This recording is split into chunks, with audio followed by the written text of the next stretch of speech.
Hi, folks. Welcome to the first podcast after Christmas. Everybody fully recovered, all these smiling, happy faces. Hello. So I've got Stuart Lockhead with me, Jimmy Hatton. Jimmy's no longer in the mobile studio, and I'm Norris Stewart. Obviously, we cannot avoid Brexit, so we'll have a wee dunt about that. But I don't think we'll go into specifics. I think maybe we'll take a general overview, possibly look at the effect it's going to have on the independence movement. And then we're just going to have a good swim round all the blogs and articles pertaining to Scottish politics. Stuart wants to start off with an apology, a mea culpa.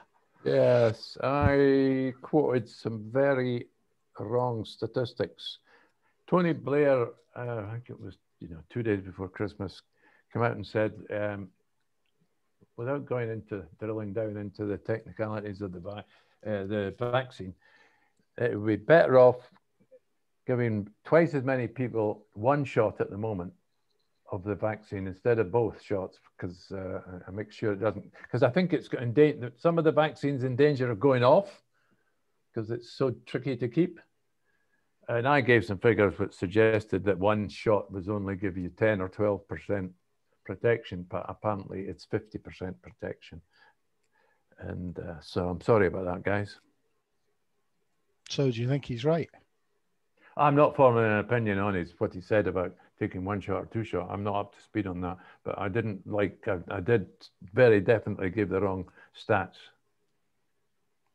Well, BBC take note. Okay, well, let's just wade into the Brexit thing. What are our general thoughts on it? Jimmy? It's a cluster burek, mate. Boris's deal. I'll be interested to see how the ERG react.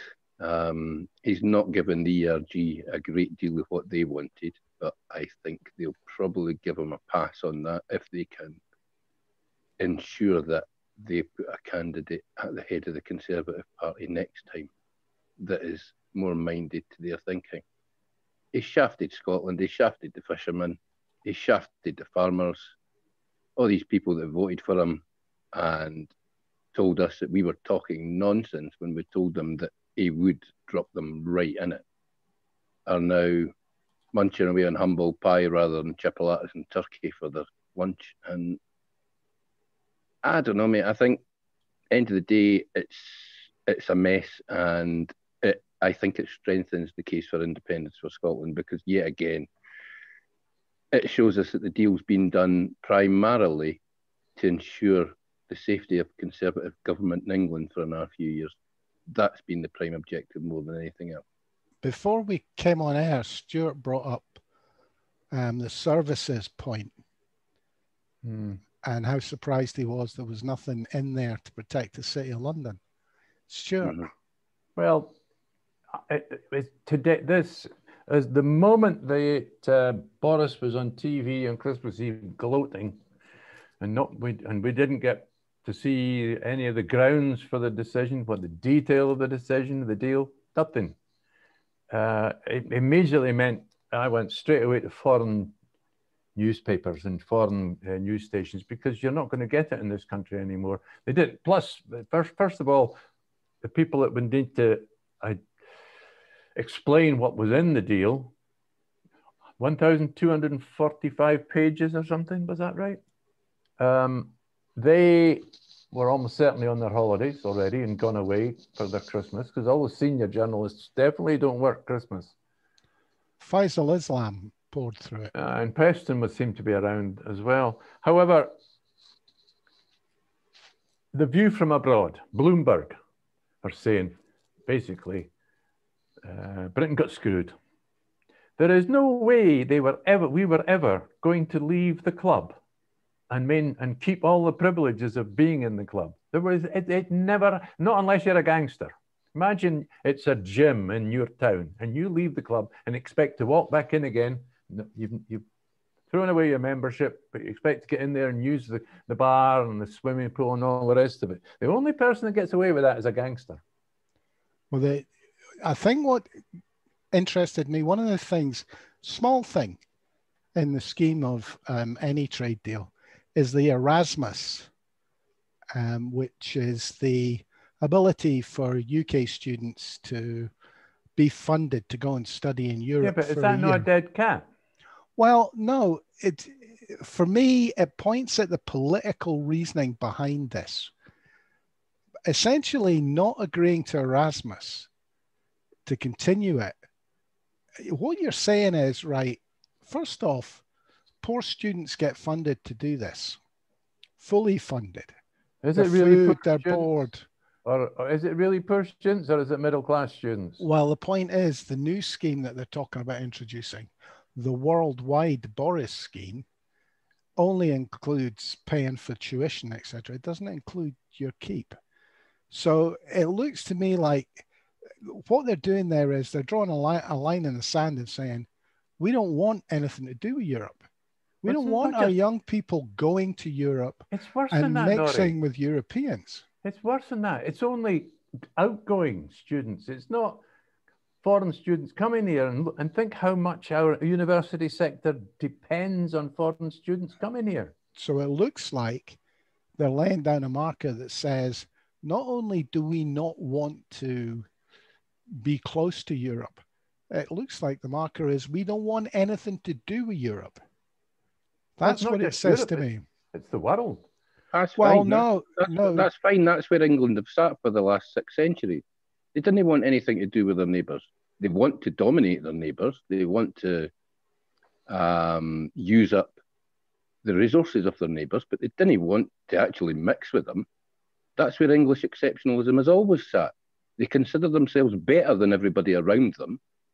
The fact that this is just a political expression of that feeling shouldn't really surprise us. Well, I think I am surprised, because I thought that would be a sop that they'd be prepared to give into. I think it's interesting to note that the Irish government are now willing to pay for Northern Irish pupils to go to Erasmus. That shows that the Irish government are quite clearly of the opinion that everybody on the island of Ireland can benefit through Erasmus, and that everybody on the island of Ireland is Irish. Well, you've got to remember that not only do you get these foreign students coming here, and they're always going to be the cleverest ones around that are going to come to get on a scheme like that. A lot of them will stay. They add, every single one of them, they add to our GDP. Yeah, I know, but I mean, to me, it's a total political slap in the face. It's a foot shot. The youngsters, it's just, I find it very strange, because it wouldn't have been a particularly difficult one to justify to the ERG. Yeah, it wouldn't have been difficult to justify, and it doesn't actually cost a great deal of money to maintain the programme. So it also would have been something that Boris could have told the truth on, because it's only a few months ago he stood in the House of Commons and absolutely derided SNP members for saying that there was no problem with staying in Erasmus, and that would definitely happen. Exactly. Plus, we've got this seed potatoes. Well, no, what's the truth about that, Norrie? Are you up to speed on this? It's a 5% levy. No, but what percentage of the seed potato crop goes to Europe? I saw it was down to 8%. Oh, no, it's a huge amount. It is a large amount. A lot of it is Northern Ireland, which is, of course, now the EU. I thought it was just a clever move by some country other than ours to basically remove us from that market, be it the Dutch or the Germans, whoever's going to replace our position in that market. Well, I think that'll be interesting to see who the other main suppliers are. But all that I've read so far suggests that Scotland is the main supplier. It's partly geography and climate, because it's got to be cold, because you've got less bugs. It's got to be cold, and it's got to be damp, I think, which we are. What are you talking? Southern France, Pyrenees, No, northern Spain. Well, I think it'll be the Dutch, mate. I think you'll find that the Dutch are outflanked us on that one and just taking a nice, decent-sized industry for themselves. I would have thought Sweden. Yeah, true. I don't know how big their potato thing is in Sweden, but it'll be interesting because it will eventually come out who the main competitors were. The other thing is, of course, we can't avoid it, fishing. Now, I don't think that 5 years is that big a surprise. How long does it take to build a fleet? A fishing fleet? Can you do it overnight? Can you do it in a year? Have they actually got clarity on who owns what boats, who owns current quota, who will sue if they've invested, you know, £50 million in a fleet? I believe that huge Dutch ship cost £50 million to build. Well, it'll be up to the European community to compensate their own fishermen. They've not got anything to compensate them for. They're losing 25% of their quota over 5 years. In other words, they're just going to land exactly the same as they've been landing for the last few years and turn a blind eye. Well, the figure I saw today was 2.3% this coming year would be added to the British quota. Yeah, well, again, it's muddy because the ownership of the existing British quota is largely offshore. Yeah, Spanish and Dutch. And even the five British families there are 5 British families. Each one is worth over £100 million. These families that own the majority of the quota, even they keep all everything's offshore. So who actually owns it? That'll be interesting, because if the Scottish government has the power to use that other 2.3% this year to give to local fishing communities as opposed to the big boys. No, you've lost me now, Nari. You really are. Well, the detail. The Scottish government is supposed to be in charge of fishing in Scotland, right? So politically, there's 2 things here. If they are in charge of it, they can choose to do what they want. They can choose where to put this extra quota.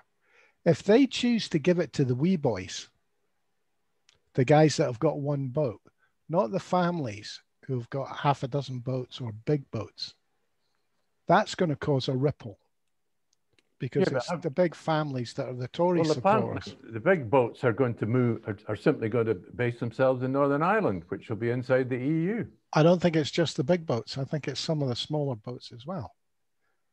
But that again, in 5 years' time, where will they be based? But the point I'm making here is there are areas of, what will we call it, disagreement on the horizon. Now, if the Scottish government were to choose to do that with whatever extra quota they get over the next 5 years, and the British government were to choose to override it with the internal market bill provisions, we can see some fights ahead. All right. Can we stop talking about fishing? It's really not important. Well, it's not important to you. Politically, it's going to be very important. No, it's not. What do you mean? It's just totem. It was just because they had them sailing up the Thames with Nigel Farage and stuff. I'm not talking about how important it is to England. I'm talking about East Coast voters that are voting Tory because they believed the lies they were told again. Well, there you go. That's what matters. Well, that's what I mean. Politically, it's going to be important. Let's focus on what might interest us. What's going to happen to the politicians at next May's election in the northeast of Scotland? That's just as a result of this fishing. As a result of this fishing. That's exactly the point that I was trying to make about the politics of it. I think what it will do is we will discover whether these fisher folk are unionist first or fisher folk first. Well, the headlines, some of the headlines were saying that the fishermen have been screwed. A lot of them. I actually don't think it's that bad a deal for them, but, you know, that's me. I'd agree with you, mate. I think it could have been a lot worse for them, but at the end of the day, I think it should. Well, I'm biased, mate. I think they're thick as mints. That they again chose to vote Tory and believe that the Tories would look out for their interests. The Tories are only ever interested in themselves, and for people that live in the northeast of Scotland to believe that an English political party has any care or consideration for them is laughable, in my opinion. Well, what I find interesting is 6 years is just long enough for everybody to forget. And it'll become... I don't think any of this matters, mate. I think Scotland will be independent within the next 2 or 3 years, regardless of what Nicola Sturgeon does about that. People know that I don't have a great deal of faith in Nicola, but I think she'll do well to see you the summer once she's won the election next year. I think there will be. We are change. We are on the brink of considerable amount of change. The ground underneath our feet is moving. Some of the public statements by some of the people are quite controversial. They're going, you know, direct action. As I say, the ground is shifting.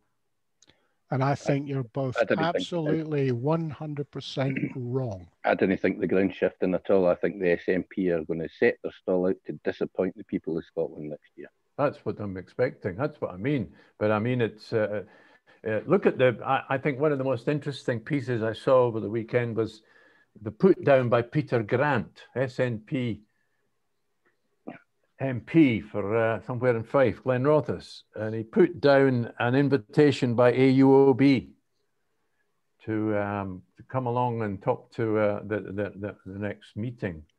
I didn't have a problem with that. I mean, it was such a put down.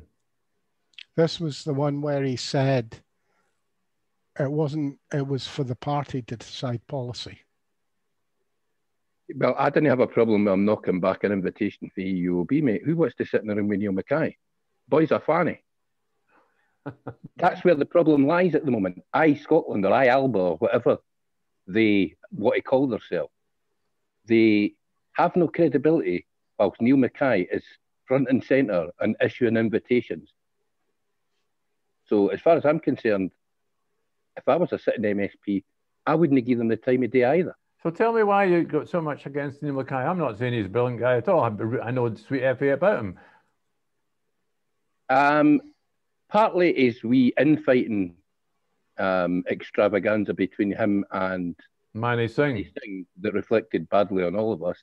And the other bit where he decided that it was taking some donations given to AUOB to buy a motorised wheelchair for his ma. That's why I think he shouldn't be at the front and centre of anything. I never heard about that. That sounds fairly shocking. I think I would have known. That's when him and Mani Singh had the float, mate. See, the personal details of that, I can't see why anybody should object to an MP of any party saying that it's for the party to make policy. Also, there was the other thing in that article where what's his face? Grouse-Peter said it was the duty of the MP to attend these meetings. No, it's not. And who on earth are we to ascribe duty to elected representatives? We're electors, but we can't order them to do anything.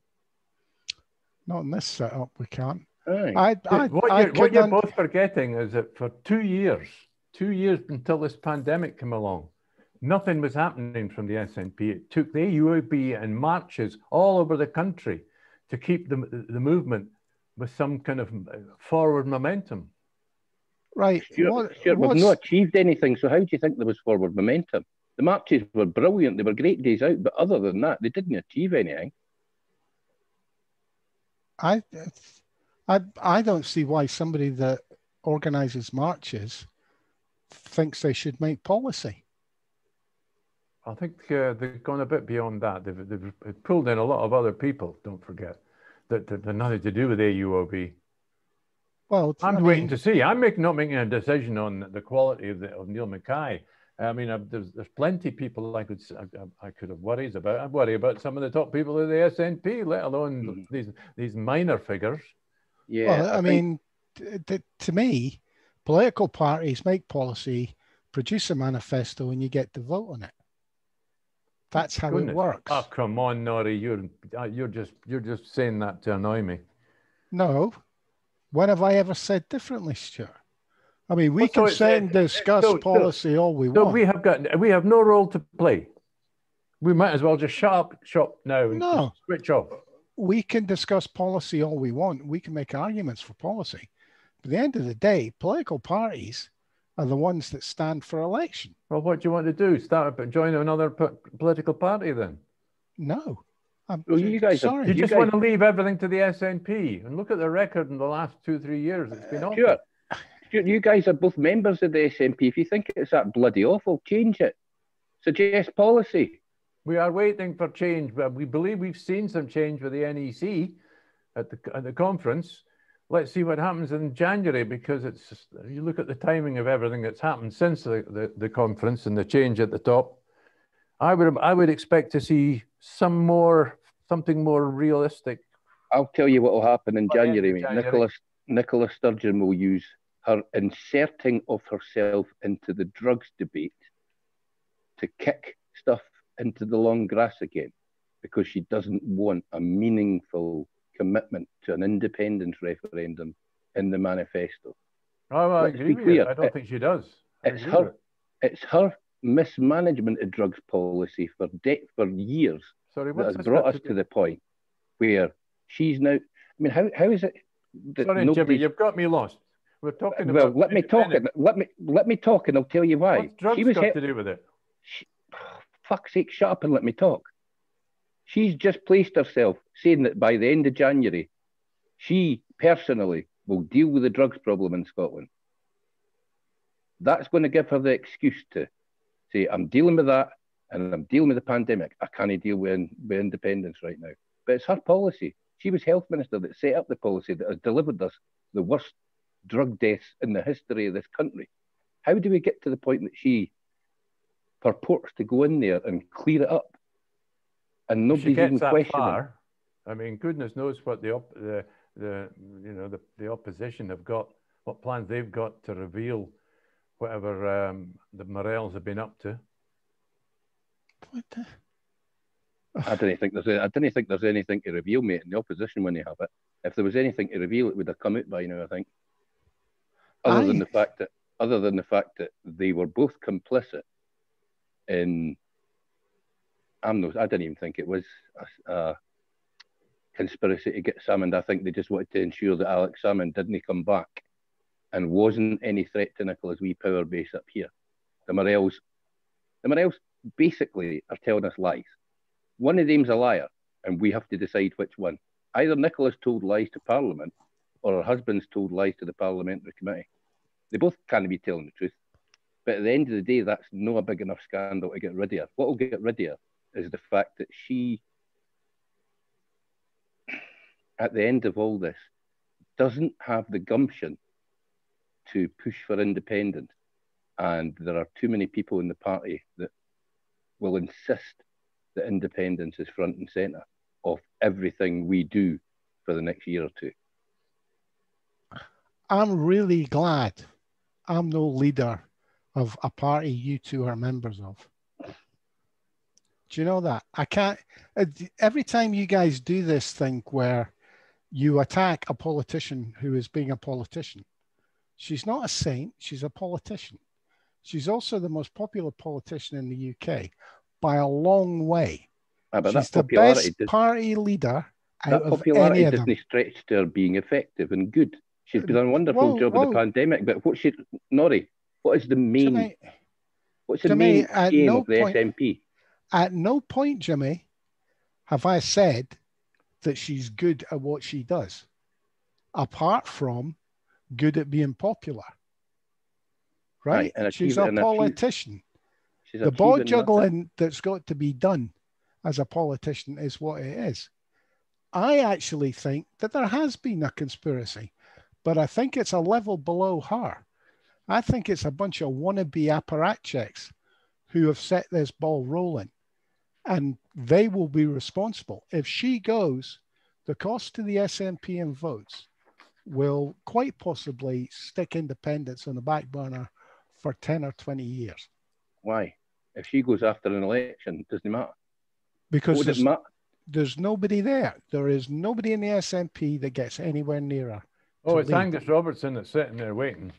No. Angus Robertson will never be leader of the SNP. I would absolutely 100% guarantee that, because if that happened, if he was even to stand, I think the SNP would explode.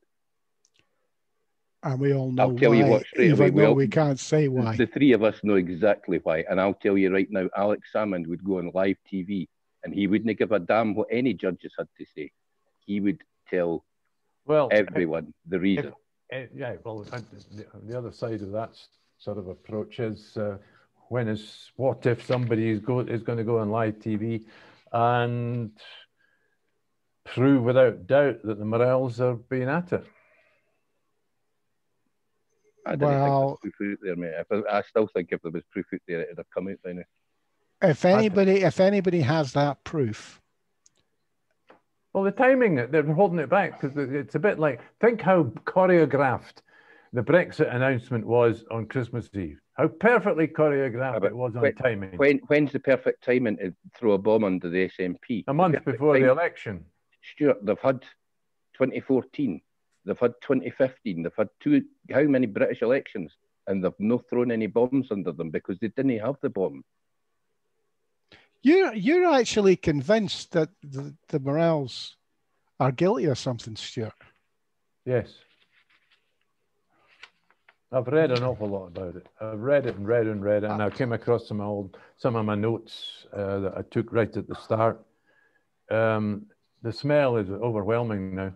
So, okay, here's an idea for you. On the 2nd of January, somebody throws something that becomes headlines in the papers, proving the Morels are guilty. What advantage do you see that being for the independence movement? It's no advantage. It's not me who's going to do it. It's our enemies. Okay, so do you accept there is no advantage to it? Not to us, obviously not. Okay. We need to try and prepare for the damage. Damage limitation will be our job. There's no way we can prepare. Not unless we're going to buy all the major newspapers in the country. To be honest, they didn't need a bomb. The newspapers will make anything mildly smelly will be remarkably fishy by the time it's been through the shit factories that are the UK media. I think it's more likely to be a broadcast radio or TV show than I'll be backed up by print, but I would imagine somebody will be look what they tried to do.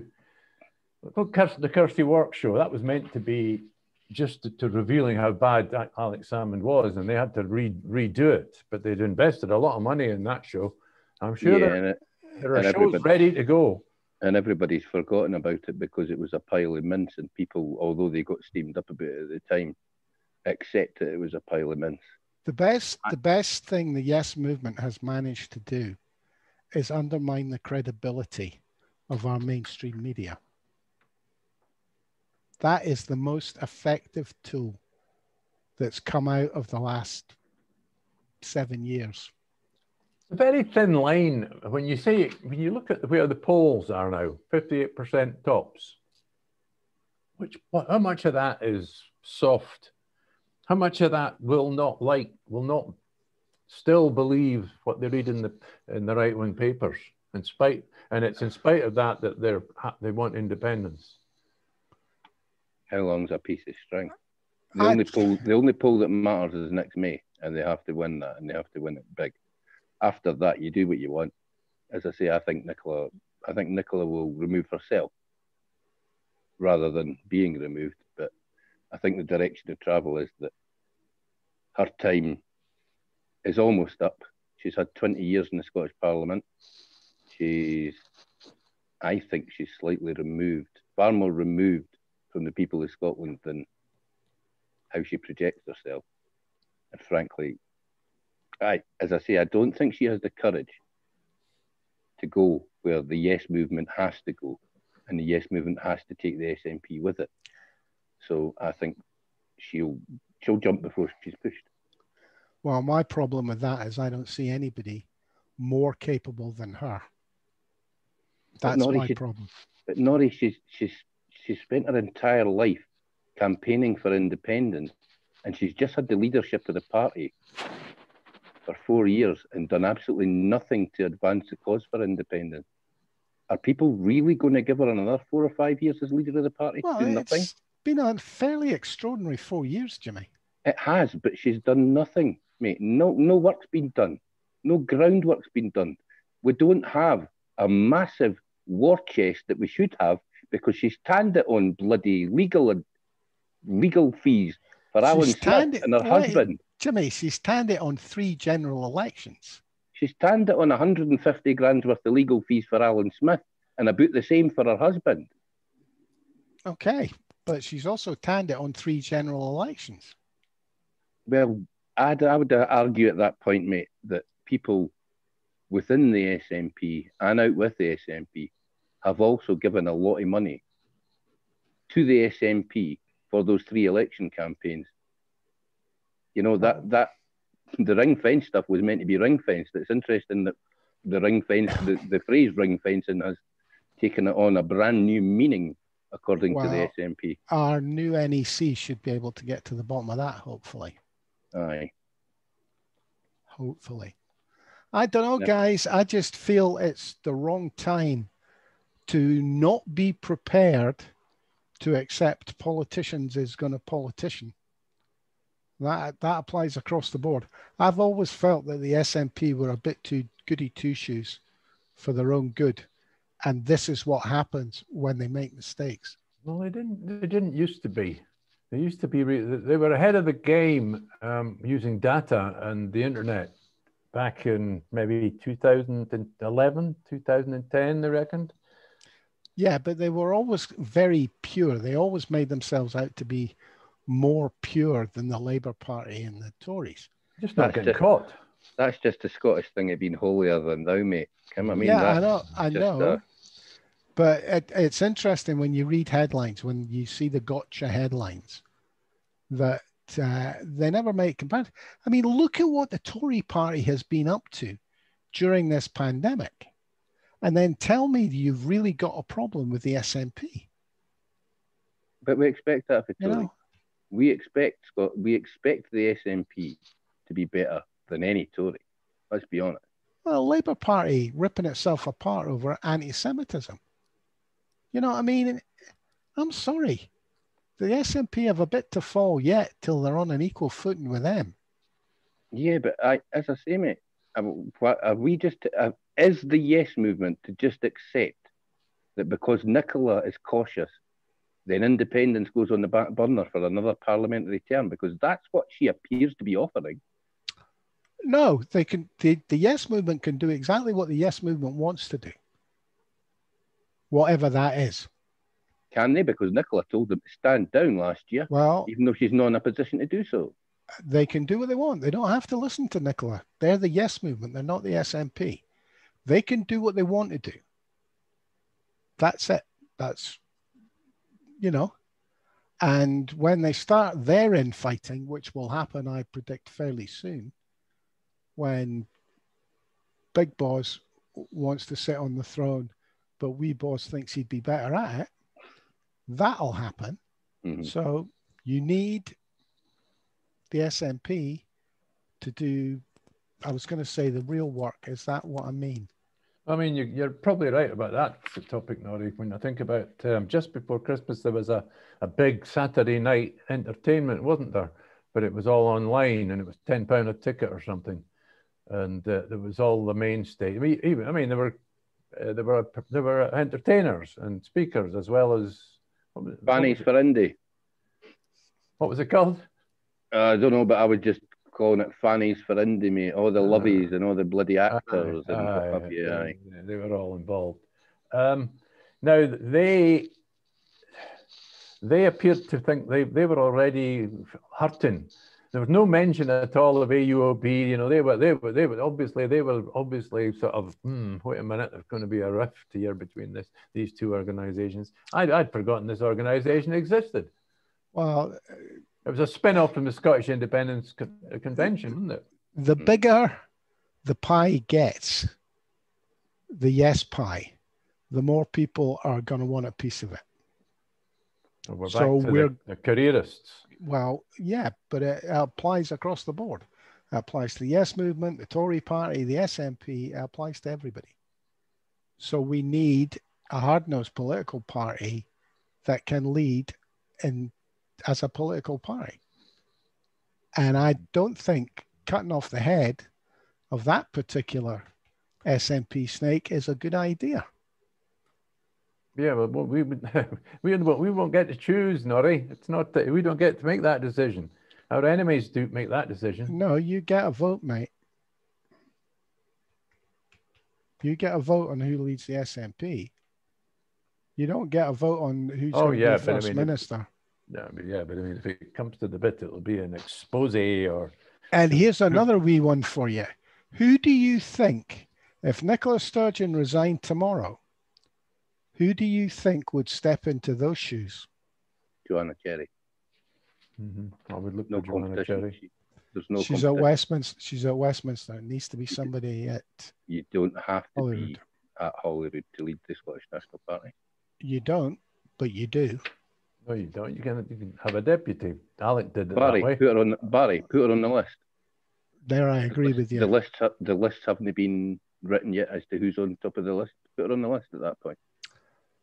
I was actually thinking a bit wider than that, because remember there was quite a movement to try and keep Nicola out of the First Minister's chair. Was there? Yeah. Who was going to stand against her? She made it by, I can't remember.